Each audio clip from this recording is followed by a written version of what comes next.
Toshakhana 2 case, बानी PTI और बुशरा बीबी की बरियत की दरखास्तें मुस्तरद। बानी पीटीआई और बुशरा बीबी पर फर्द जुर्म पीर को आयद की जाएगी। स्पेशल जज सेंट्रल इस्लामाबाद शाहरुख अर्जुमंद ने महफूज फैसला सुनाया। समाअत के दौरान बुशरा बीबी अदालत में मौजूद नहीं थी।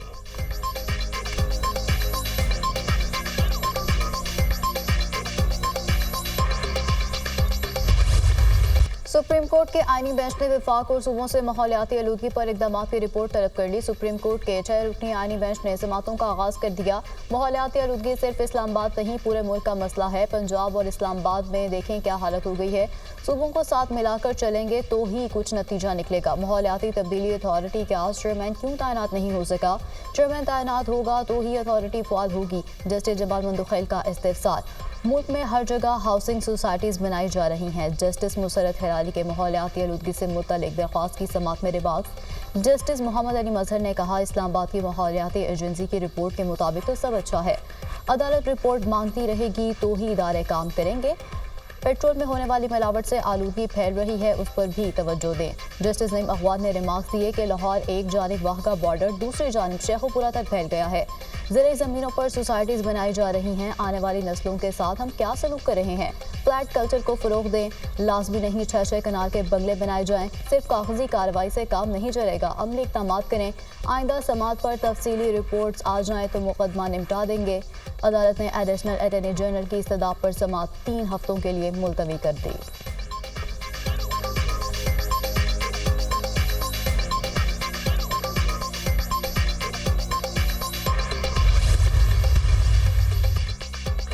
सुप्रीम कोर्ट के आईनी बेंच ने साबिक चीफ जस्टिस काजी फाइज ईसा के खिलाफ दायर नजरसानी दरखास्त खारिज कर दी। ये नजरसानी दरखास्त है, केस को दोबारा नहीं खोल सकते। जस्टिस जमाल खान मंदुखैल के रिमार्क। सुप्रीम कोर्ट ने भुट्टो केस भी 40 साल बाद सुना। दरखास्त गुजार वकील के दलाइल, आप केस दोबारा खोलना चाहते हैं? जस्टिस जमाल खान मंदुखैल का इस्तफसार, मैं अदालत को हक़ाइक़ बयान कर रहा हूँ, मेरे पास रिकॉर्ड नहीं, लेकिन बलूचिस्तान से रिकॉर्ड मंगवाया जा सकता है।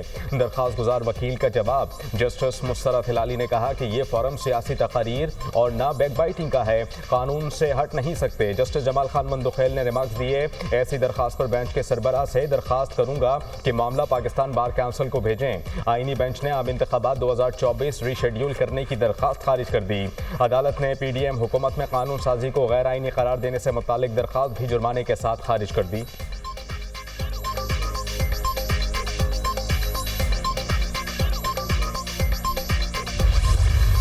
कैंगरूज के शिकार के लिए तैयार। पाकिस्तान और ऑस्ट्रेलिया के दरमियान पहला T20 आज ब्रिस्बेन में खेला जाएगा। मैच के दौरान बारिश का भी इम्कान। मोहम्मद रिजवान का बतौर कप्तान पहला इम्तिहान। कहते हैं तैयारी अच्छी है, फाइनल 11 से मुतालिक वही फैसला करेंगे जो टीम के लिए अच्छा होगा।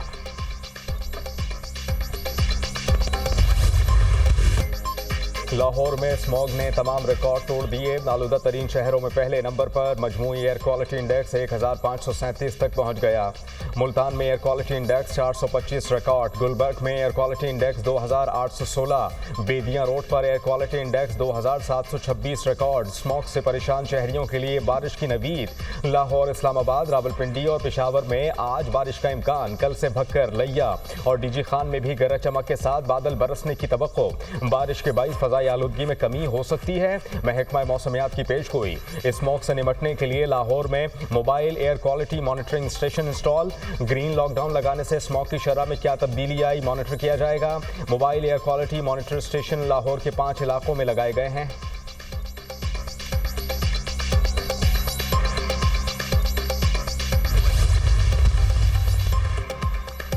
इलेक्शन कमीशन में Tehreek Insaf intra party election case की समाअत। PTI ने एक बार फिर जवाब जमा कराने के लिए वक्त मांग लिया। इलेक्शन कमीशन ने PTI intra party election case में PTI को मजीद वक्त दे दिया। केस की मजीद समाअत 4 दिसंबर तक मुलतवी।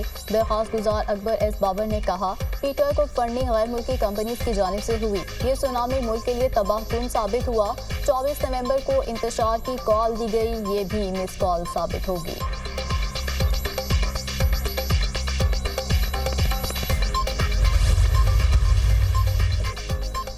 पेशावर हाई कोर्ट ने वज़ीर आला खैबर पख्तूनख्वा को 3 हफ्तों की राहदारी जमानत दे दी। अली अमीन गंडापुर की मुकदमात की तफसीलात के लिए दायर दरख्वास्त पर 2 रुकनी बेंच ने समाअत की। वज़ीर आला एक अवामी नुमाइंदा है, लोगों ने वोट दिया, कई काम करने पड़ते हैं, हम सिर्फ राहदारी जमानत दे देते हैं। अदालत के रिमार्क्स। वज़ीर आला खैबर पख्तूनख्वा अली अमीन गंडापुर ने कहा कि 24 नवंबर के एहतजाज के लिए हिकमत अमली मुरतब कर ली।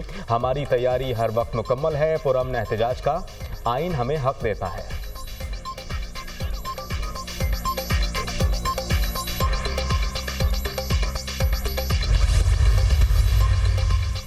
बानी पीटीआई का हुक्म है, एहतजाज में सब लोग शरीक होंगे। बानी पीटीआई बॉस हैं, हमने उनके हुक्म की तकमील कर दी है। आज हम बानी पीटीआई से मुलाकात करेंगे। चेयरमैन पीटीआई बैरिस्टर गोहर की गुफ्तगू।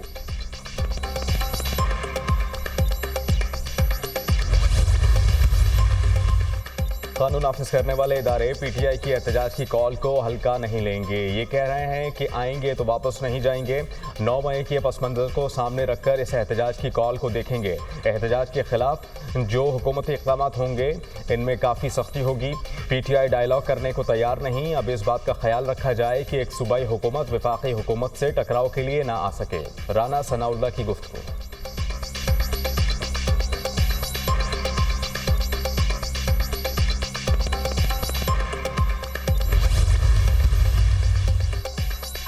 पीटीआई वाले बदतहजीबी वाला कल्चर लाए, इन्होंने कारों के पीछे ही भागना है, ये इनके नसीब में है। अच्छा हुआ इनसे जान छूट गई। नवाज शरीफ का ख्वाजा आसिफ से बदतमीजी के वाक़े पर बरहमी का इजहार। सदर मुस्लिम लीग नवाज शरीफ ने लंदन में वर्कर्स कन्वेंशन से खिताब में कहा, हमारी हुकूमत में खलल ना आता तो आज पाकिस्तान एशियन टाइगर बन चुका होता। खलल डालने वाले अपनी शक्ल शीशे में देखें, उन्होंने जुल्म किया। वज़ीर आला पंजाब मरीम नवाज ने कहा, मुल्क से फितना पार्टी का खात्मा हो रहा है। अवाम ने इनकी एहतजाज की कॉल पर कान नहीं धरे। अब कोई डिफॉल्ट की बात नहीं करता। मुल्क तरक्की कर रहा है, मैशत बेहतर हो रही है।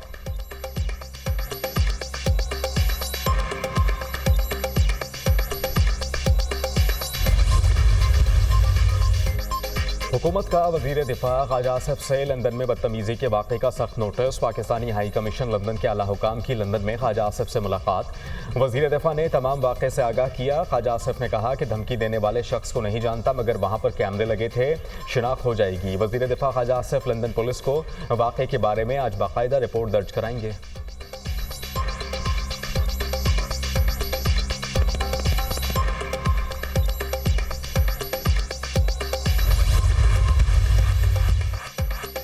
जमहूरियत की कमजोरी में सियासतदानों का बड़ा किरदार है। सियासतदानों ने हमेशा अपने मुफादात के लिए जमहूरियत पर समझौता किया। मौलाना फजल रहमान की ख्वाजा आसिफ के साथ लंदन में पेश आए वाक़े की मजम्मत। बरतानिया से कानून के मुताबिक कार्रवाई करने का मुतालबा। बोले, हम अमेरिका की सियासत में मुदाखलत करते हैं, ना उन्हें अपने मुल्क में मुदाखलत की इजाज़त दे सकते हैं। किसी सियासतदान को कैद करने के हक में नहीं हूँ। ताहम बानी पीटीआई की रिहाई की कोशिशों में मेरा कोई किरदार नहीं। मौलाना फजल रहमान की मीडिया से गुफ्तगू।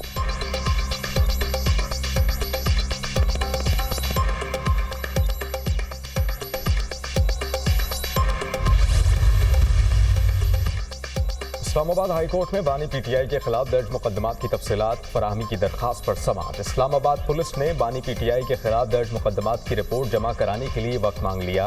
हमें कल शाम को ही नोटिस मिला है, इसलिए कुछ वक्त दिया जाए। डीएसपी लीगल की इस्तदा। डीएसपी ने अदालत को आगाह किया। बानी पीटीआई के खिलाफ इस्लामाबाद में 62 मुकदमात दर्ज हैं। अदालत कहे तो मैं अबूरी रिपोर्ट पेश कर देता हूँ, हतमी बाद में दे दूंगा। जस्टिस अरबाब मोहम्मद ताहिर ने कहा कि अबूरी रिपोर्ट की तरफ ना जाएं, कल हतमी और तफसीली रिपोर्ट पेश करें।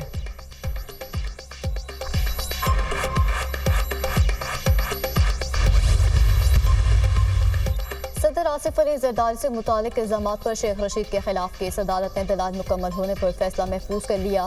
सरबरा अवामी मुस्लिम लीग वकला के हमरा अदालत में पेश हुए सिविल जज यासिर महमूद ने शेख रशीद की बरियत की दरख्वास्त पर समाअत की। शेख रशीद का कहना है कि हुकूमत धक्के से चलाई जा रही है। IMF से मुज़ाकरात खुफिया रखे जा रहे हैं। यहाँ हर चीज़ खुफिया होती है, ये खुफिया खेलते हैं। खजाने की हालत मखदूश है। पाकिस्तान में खौफ, बदअमनी, महंगाई, बेरोजगारी की लहर है।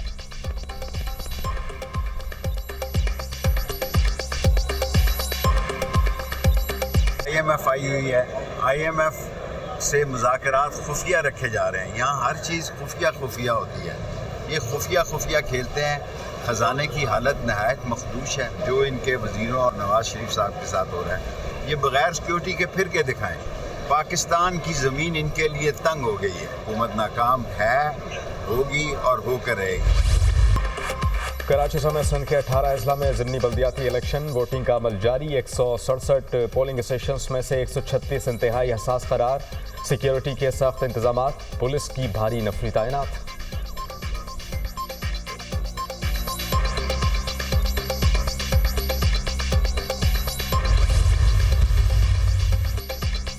पाकिस्तान और IMF के दरमियान मुज़ाकरात का चौथा रोज़ आज मुज़ाकरात में ज़राई शोबे से इनकम टैक्स के खुसूसी सेशंस होंगे। ज़राई टैक्स आमदन बढ़ाने के लिए सूबाई हुकूमतों की कारकर्दगी पेश की जाएगी। ज़राई शोबे से इनकम टैक्स की आमदन बढ़ाने के लिए तजावीज़ का जायजा लिया जाएगा। IMF का ज़राअत पर इनकम टैक्स की शरह 45% करने का मुतालबा। ज़राअत से सालाना 60 लाख रुपए कमाने वालों पर 45% टैक्स होगा। ज़राई आमदन पर टैक्स वसूली आइंदा माली साल से शुरू हो जाएगी।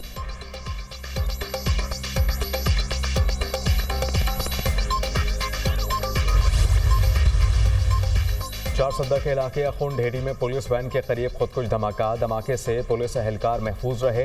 रश ना होने के बायस धमाके से कोई जानी नुकसान नहीं हुआ। धमाके की आवाज़ दूर दूर तक सुनी गई। पुलिस ने वाक़े की तहकीकात शुरू कर दी। DPO 4 सद्दा के मुताबिक धमाके में हलाक शख्स 4 सद्दा उमरजई का रिहायशी है।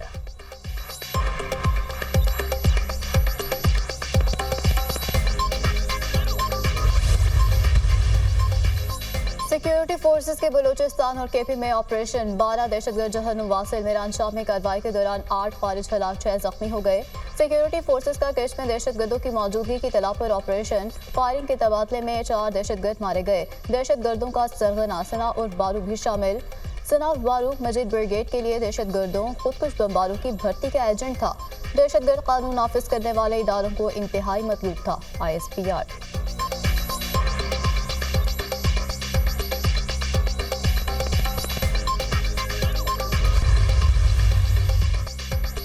अमेरिकी सदर जो बाइडेन और नौमुंतखब सदर डोनाल्ड ट्रंप की 2 घंटे तवील मुलाकात। दोनों रहनुमाओं के दरमियान इख्तिदार की मुंतकिली पर बातचीत। खारजा पॉलिसी और दाखिली मुल्क पर भी गुफ्तगू। जो बाइडेन ने कहा पुरअमन इख्तिदार की मुंतकिली के लिए पुरआज़म हूँ। डोनाल्ड ट्रंप ने इख्तिदार की पुरअमन मुंतकिली के लिए बाइडेन का शुक्रिया अदा किया। कहा मैं इस तब्दीली की बहुत तारीफ करता हूँ जो हमवार और आसान हो। सियासत एक मुश्किल काम है। अक्सर औकात सियासत की दुनिया अच्छी नहीं होती, लेकिन आज सूरत हाल कदरे मुख्तलिफ है। सेक्रेटरी व्हाइट हाउस का कहना है कि ट्रंप अपने साथ सवालात का फलंता लाए थे। मशरिक़ वस्ता और यूक्रेन जंग के हवाले से तफसीली बातचीत हुई। दोनों रहनुमाओं के दरमियान दोस्ताना और खुशगवार माहौल में गुफ्तगू हुई।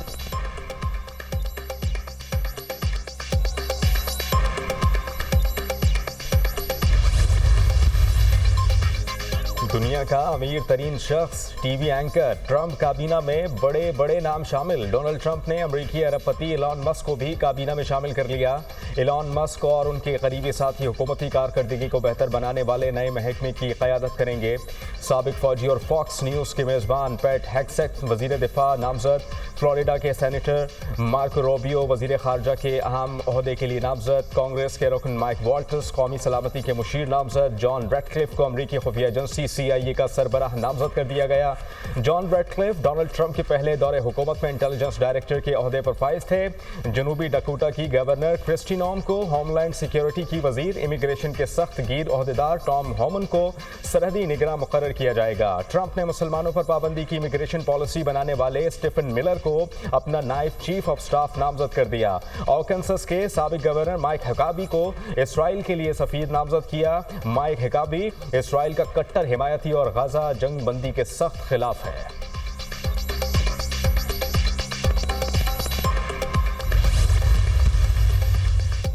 अमेरिका इलेक्शन ट्रंप की जीत के साथ रिपब्लिकन की सेनेट और कांग्रेस में भी अक्सरियत हासिल कर ली। कांग्रेस के 436 के ऐवान में रिपब्लिकन की 218 नशिस्तें, डेमोक्रेट्स 208 सीटें हासिल कर सके।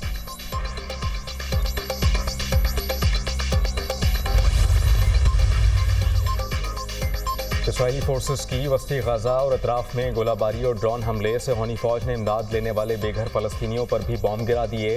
इसराइली टैंक और फौजी गाड़ियां तेलकर्म में दाखिल। खान यूनुस और अल मुवासी में फजाई हमले, 7 फलस्तीनी शहीद हो गए। 24 घंटों में 47 फलस्तीनी शहीद, 182 अफराद जख्मी। शहदा की मजमूई तादाद 43,712 हो गई।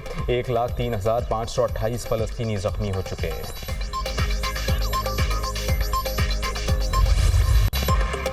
लेबनान पर इसराइली फ़िज़ाई हमलों में तेज़ी, रिहायशी इमारतों पर बमबारी। बेरूत के जनूबी मुज़फ़्फ़ाती इलाके में इसराइली फ़िज़ाइया के 13 हमले, बड़े पैमाने पर रिहायशी इमारतें, तजारती मराकज़, स्कूल्स और हॉस्पिटल्स को तबाह कर दिया गया। इसराइली हमलों में अब तक 3,287 लेबनानी शहरी शहीद और 14,222 अफराद ज़ख्मी हो चुके। सरबराह हिज़्बुल्लाह का जानों का नजराना पेश करने वालों को खराज अक़ीदत, दुश्मन को शिकस्त से दो चार करके जल्द फतहयाब होंगे। सरबराह हिज़्बुल्लाह नईम कासिम का बयान। हिज़्बुल्लाह का इसराइली फौज के हेडक्वार्टर को खुदकुश ड्रोन से निशाना बनाने का दावा। ज़मीनी ऑपरेशन के दौरान 6 इसराइली फौजी हलाक, मुताबिद जख्मी हो गए। इसराइल ने फौजियों की हलाकतों की तस्दीक कर दी।